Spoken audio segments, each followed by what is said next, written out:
आसाम के एक छोटे से गांव में श्याम नाम का एक लड़का रहता था। श्याम एक बहुत ही शांत स्वभाव और ईमानदार किस्म का लड़का था। वो गांव में एक छोटी सी मीठे पान की दुकान चलाता था, जो पूरे गांव में बहुत मशहूर था। ठंडी का मौसम आ गया था और श्याम अपनी दुकान में पान बना रहा था। तभी मुखिया जी बोलते हैं, कुछ भी कहो श्याम, तुम्हारे मीठे पान सिर्फ इस गांव तक ही नहीं बल्कि दूर दूर के गांव तक प्रसिद्ध हैं। ये तो आप लोगों का बड़कपन है चाचा, वरना मैं तो और लोगों की तरह ही पान बनाता हूँ। बल्कि मैं तो ये मानता हूँ कि मुझसे अच्छे मीठे पान रामू चाचा बनाते हैं। श्याम, मुझे विश्वास है कि तुम एक दिन जरूर तरक्की करोगे, देखना। क्या मुखिया चाचा, आप भी? कभी आपने सुना है कि पान बेचने वाले ने तरक्की की है? अच्छा सुनो, शहर से मेरे कुछ मेहमान आ रहे हैं, शाम तक वो यहाँ पर आ जाएंगे।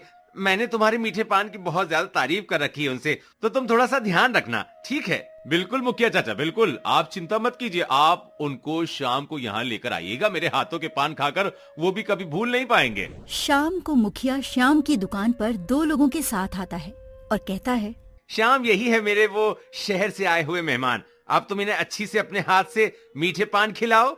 श्याम ने उन दोनों को मीठे पान बनाकर दिए, मगर जैसे ही उन दोनों ने मीठे पान खाए तो अचानक उनकी जबान कट गई। क्या हुआ? तुम दोनों ऐसे मुंह क्यों बना रहे हो? पान पसंद नहीं आए क्या? शाम के पान तो पूरे गांव में मशहूर हैं। मुखिया जी, ये क्या हरकत है? आपने तो कहा था कि लड़का बहुत अच्छा पान बनाता है, लेकिन इसके पान खाते ही हमारी जुबान कट गई। मुखिया क्रोधित हो गया और श्याम से बोला, ये क्या हरकत है श्याम? तुम इन सबके सामने मेरा अपमान कर रहे हो। नहीं मुखिया जी, मैंने तो मीठे ही पान बनाए थे, लेकिन पता नहीं मुझसे ये गलती कैसे हो गई। बस करो, मुझे यहाँ आना ही नहीं चाहिए था। मुखिया क्रोधित होकर वहाँ से चला जाता है। शाम को जब श्याम दुकान बंद करके अपने घर गया, तब उसके पिता मुकेश उससे बोलते हैं, कितनी बार कहा है तुमसे कि जल्दी दुकान बंद मत किया करो। ये कैसी बात कर रहे हैं पिताजी? रात के 11 बज रहे हैं। आप क्या चाहते हैं कि मैं पूरी रात दुकान खुली रखूं? मैं भी इंसान हूं, थक जाता हूं।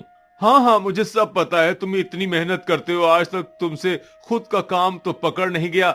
मेरी दुकान को चला रहे हो, लेकिन दिन भर दुकान में बैठकर खाली पान बेचते रहते हो, तो इसमें मेहनत क्या? चलो अब जल्दी से इस महीने की जितनी कमाई हुई है वो दे दो मुझे। श्याम ने 10,000 रुपए अपने पिता के हाथ में रख दिए। पिताजी, इस महीने की आमदनी इतनी ही हुई है। तुम अच्छे से जानते हो श्याम, मुझे झूठ बिल्कुल नहीं पसंद। पिछले महीने तुमने मुझे 12,000 रुपए दिए थे। तुम्हारे पैसे हर महीने कम होते जा रहे हैं। याद रखना, अगले महीने अगर 10,000 से एक भी रुपया कम तुमने मुझे दिया तो मैं तुम्हें इस घर से धक्के देकर बाहर निकाल दूंगा। तभी श्याम की बहन रीता वहाँ आ जाती है और कहती है, बस कीजिए पिताजी, आपको जरा भी शर्म नहीं आती? अपने ही बेटे पर अत्याचार करते हैं।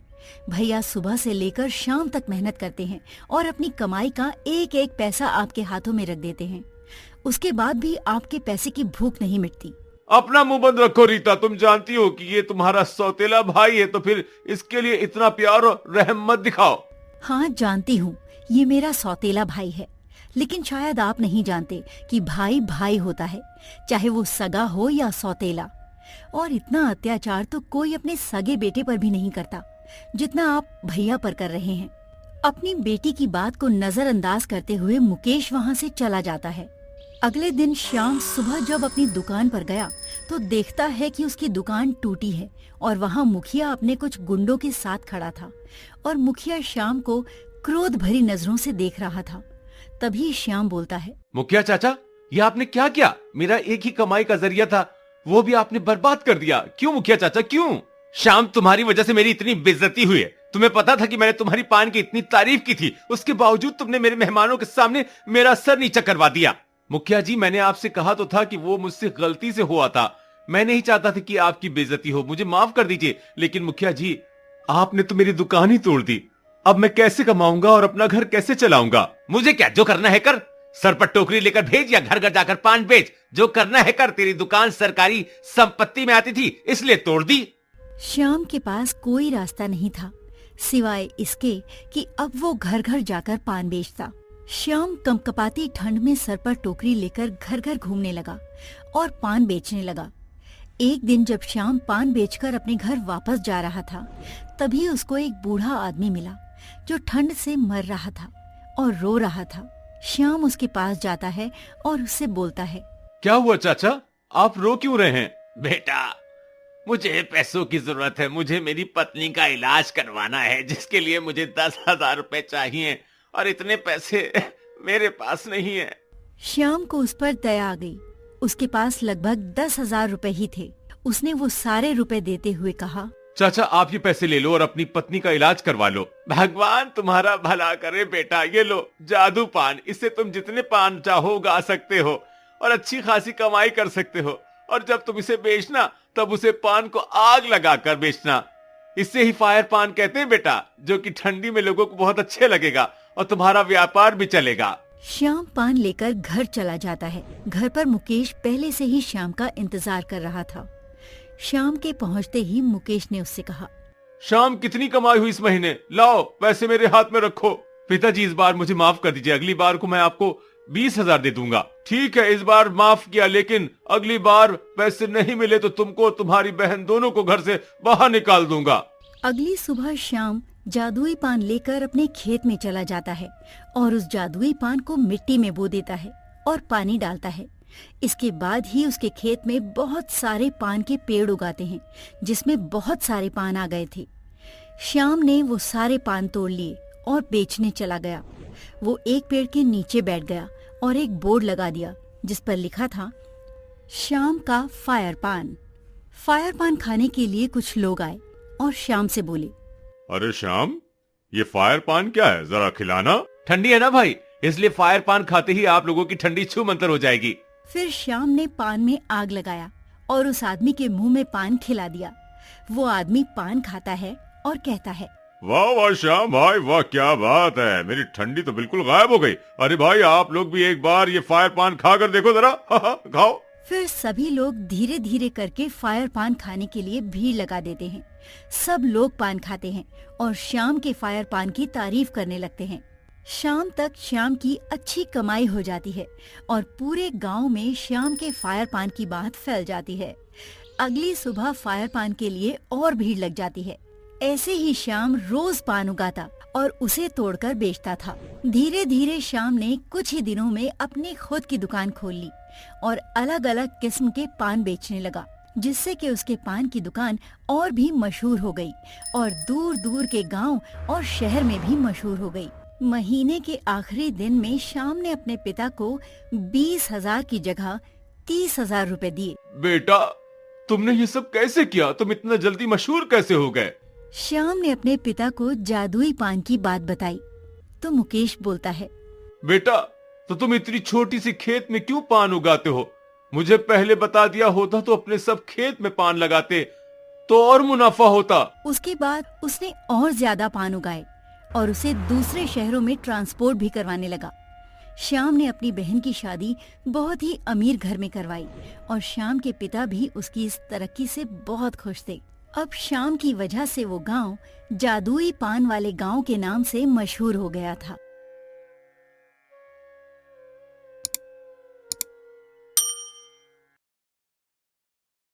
एक समय की बात है, रामनगर गांव में रमिया नाम की एक बूढ़ी औरत अपने 3 बेटे सूरज, रवि और दिनकर के साथ एक छोटी सी झोपड़ी में रहती थी।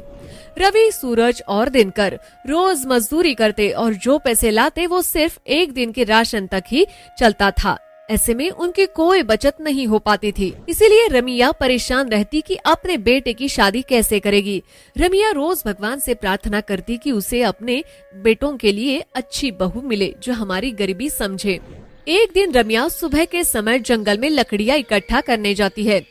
लकड़ियाँ तो वो इकट्ठा कर लेती है, लेकिन घर लौटते वक्त वो जंगल में ही बेहोश हो जाती है। जब उसकी आँख खुलती है तो वो अपने सामने 3 लड़कियों को देखती है जो बहुत ही सुंदर और साधारण से कपड़े पहनी हुई थी। वो तीनों रमिया से पूछती है, माँ जी आप इस समय जंगल में क्या कर रही है और आप कितनी कमजोर हो गई हो? आपको ऐसे अकेले में जंगल नहीं आना चाहिए था। बेटी, तुम तीनों कौन हो और ऐसे सुनसान जंगल में क्या कर रही हो? माँ जी मेरा नाम चंद्रिका है और ये दोनों मेरी बहनें उर्वशी और मोहिनी। हम तीनों का कोई नहीं है। हम ऐसे ही भटकते रहते हैं, किसी घर से खाने को मिलता है तो किसी घर से कपड़े, लेकिन आज तक एक छत नहीं मिली माँ जी। चलिए माँ जी, हम आपको घर छोड़ देते हैं। फिर तीनों लड़कियाँ रमिया के साथ उसके घर चली जाती है। घर जाने के बाद रमिया उनसे बोलती है, बेटी तुम तीनों को तो भूख लगी होगी, है ना? हाँ माँ जी, बहुत जोरों से लगी है, लेकिन बेटी मेरे पास तुम सबको खिलाने के लिए सिर्फ सूखी रोटी और नमक ही है। माँ जी, भूख में सूखी रोटी भी पकवान लगती है। उसके बाद रमिया उन तीनों को खाना देती है। तीनों खाना खा लेते हैं। फिर मोहिनी बोलती है, माँ जी आपने हमें खाना खिलाया, अब कृपा करके हमें अपने घर का काम करने दीजिए। उसके बाद तीनों रमिया के घर का सारा काम करती है। कोई साफ सफाई करता है तो कोई कपड़े धोता तो कोई बर्तन मांजता है। सारे काम खत्म करने के बाद वो तीनों रमिया से बोलती है, माँ जी अब हमें जाने की आज्ञा दीजिए। बेटी तुम जाओगे कहाँ? लेकिन कहीं भी माँ जी, ऐसे ही कहीं भटकते हुए चले जाएंगे। बेटी अगर तुम्हें बुरा न लगे तो मैं तुम तीनों को अपने घर की बहू बनाना चाहती हूँ। वैसे भी तुम सबने इतनी सी देर में ही मेरा दिल जीत लिया, इसलिए मेरे बेटों से शादी करके अपना घर बसा लो। तीनों बहनें शादी के लिए तैयार हो जाती है। रमिया अपने तीनों बेटों की शादी उन तीनों लड़कियों से करवा देती है। फिर रमिया तीनों बहू का गृह प्रवेश करवाती है। फिर रमिया सोचती है, मैंने अपने बेटों की शादी तो करवा दी, लेकिन मेरी बहुएं इस छोटी सी झोपड़ी में रहेंगी कैसे? न तो इसमें कमरे हैं और न ही ये झोपड़ी ईंट की। हे भगवान, हम गरीबों की ये कैसी परीक्षा है। तभी एक चमत्कार होता है और वो छोटी सी झोपड़ी एक बड़े से घर में बदल जाती है। ये चमत्कार देख सब हैरान हो जाते हैं। तभी रमिया का बेटा बोलता है, माँ देखो तो चमत्कार हो गया, हमारा घर इतना बड़ा हो गया। हाँ बेटा, लगता है भगवान को हम गरीब पर दया आ गई। अगली सुबह जब तीनों बहुएं खाना बनाने जाती है तो देखती है कि अन्न का एक दाना नहीं है। तो उर्वशी कहती है, ये क्या, आज हमारी पहली रसोई है और अन्न का एक दाना भी नहीं। अब हम क्या करेंगे? करना क्या है? अब तो हमारी जादुई शक्तियाँ वापस मिल गई है।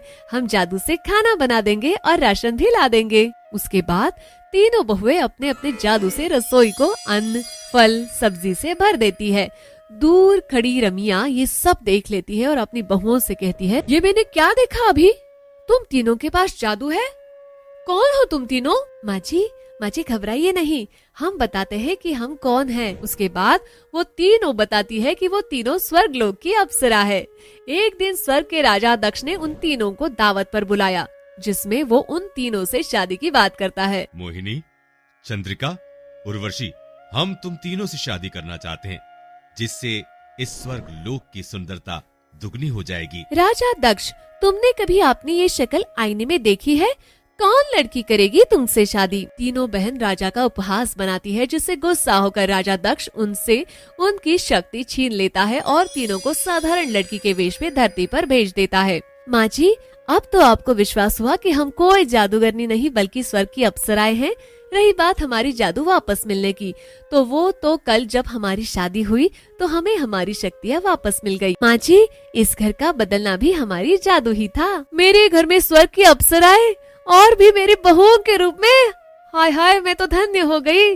जरूर मैंने कोई अच्छा कर्म किया होगा जिसके कारण मुझे तुम जैसी बहुएं मिली। नहीं माँ जी, भाग्य तो हमारे अच्छे हैं जो हमें आप जैसी माँ मिली, जिसने हमें हमारे मुश्किल वक्त में सहारा दिया। लेकिन तुम तीनों तो स्वर्ग की अप्सराएं हो, कहीं तुम तीनों हम सबको छोड़ के वापस तो नहीं चली जाओगी ना? नहीं माँ जी, अब हम सब यही रहेंगे, यही हमारा परिवार है और अब से यही हमारा घर भी। उसके बाद वो तीनों अपने पति और सास के साथ खुशी खुशी धरती पर अपना जीवन यापन करने लगते हैं।